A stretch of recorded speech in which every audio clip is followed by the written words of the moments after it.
Railway track के साथ साथ आगे बढ़ रहे होते हैं। हैकर जल्दी से आइजैक और सारा को मास्क देता है और बताता है कि एंड्रॉइड्स उन्हें फेस रिकॉग्निशन से पहचान सकते हैं। मास्क पहनकर वे चुपचाप बैठ जाते हैं। तभी एंड्रॉइड्स ट्रेन में घुसकर यात्रियों को स्कैन करना शुरू कर देते हैं। उनमें से एक एंड्रॉइड को आइजैक पर शक हो जाता है और वह गोली चलाने की तैयारी करता है, लेकिन आखिरी पल में वे वहां से बच निकलते हैं। बचने के लिए आइजैक और सारा एक खतरनाक कदम उठाते हैं। वे ट्रेन के बाहर चढ़ जाते हैं और पकड़ से बचने के लिए उल्टे लटक कर सफर करने लगते हैं। हैकर ट्रेन के दरवाजे के पास छिप जाता है। एक एंड्रॉइड ट्रेन के ऊपर चढ़कर आइजैक का पीछा करने की कोशिश करता है, लेकिन संतुलन खोकर नीचे गिर जाता है। दूसरा एंड्रॉइड उनका पीछा करने आता है, लेकिन हैकर उसे धक्का देकर ट्रेन से नीचे गिरा देता है, जिससे वे बच जाते हैं। आखिरकार वे कार्ल के केबिन तक पहुंच जाते हैं। कैमरे से उन्हें देखते हुए कार्ल सावधानी से बंदूक लेकर बाहर आता है। उनकी पहचान पक्की करने के बाद वह उन्हें अंदर आने देता है और बताता है कि सीक्रेट एजेंसी उनका पीछा कर रही है। फिर कार्ल उनके हाथों में कुछ अजीब डिवाइस बांधता है और खुलासा करता है कि एलियंस ने उनके अपहरण के दौरान उनके हाथों में ट्रैकर्स लगा दिए थे। यही ट्रैकर्स एजेंसी को उन्हें ट्रैक करने में मदद कर रहे थे। जैसे ही कार्ल उन ट्रैकर्स को निष्क्रिय करता है, ऑफिसर अचानक उनका सिग्नल खो देता है। कार्ल उन्हें सुरक्षित जगह की ओर ले जाते हुए बताता है कि वो पिछले 20 सालों से इस घटना पर रिसर्च कर रहा है। उसने एक ऐसा डिवाइस भी बनाया है जो किसी भी सिग्नल को ऑडियो में बदल सकता है। वो बताता है कि उसने भी एक बार अंतरिक्ष में सिग्नल भेजा था और जवाब मिला था, लेकिन वो आइजैक के सिग्नल जितना मजबूत या साफ नहीं था। जल्द ही वह पल आ जाता है। स्पेसशिप के आने से कुछ मिनट पहले कार्ल के केबिन के आसपास अजीब और डरावनी आवाजें गूंजने लगती हैं। कुछ असामान्य महसूस करते हुए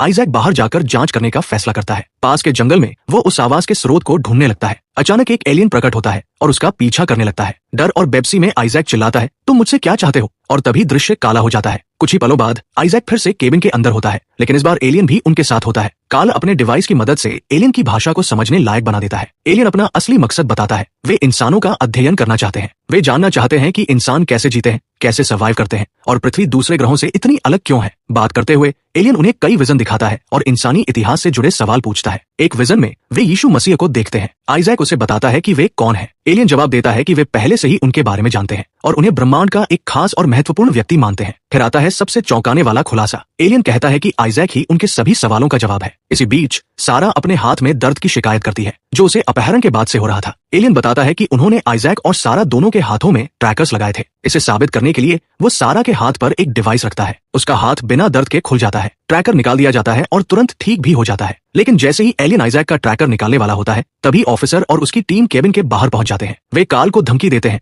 कि अगर वह बाहर नहीं आया तो उसे मार देंगे। कार्ल बाहर जाता है और ऑफिसर उसका सामना करता है। पता चलता है कि कई साल पहले एक घटना के दौरान ऑफिसर का पिता गायब हो गया था और वह कार्ल को इसके लिए जिम्मेदार मानता है। कार्ल इनकार करता है, लेकिन ऑफिसर उस पर विश्वास नहीं करता और उसे गोली मार देता है। ये देखकर सारा बाहर दौड़कर आती है, जिससे उनकी मौजूदगी का खुलासा हो जाता है। ऑफिसर समझ जाता है कि आइजैक अंदर है और धमकी देता है कि अगर उसने सरेंडर नहीं किया तो वह सारा को मार देगा। जब आइजैक हिचकिचाता है तो ऑफिसर बेरहमी से सारा को गोली मार देता है। उसी पल आइजैक का ट्रैकर आखिरकार निकाल दिया जाता है। एलियन उसे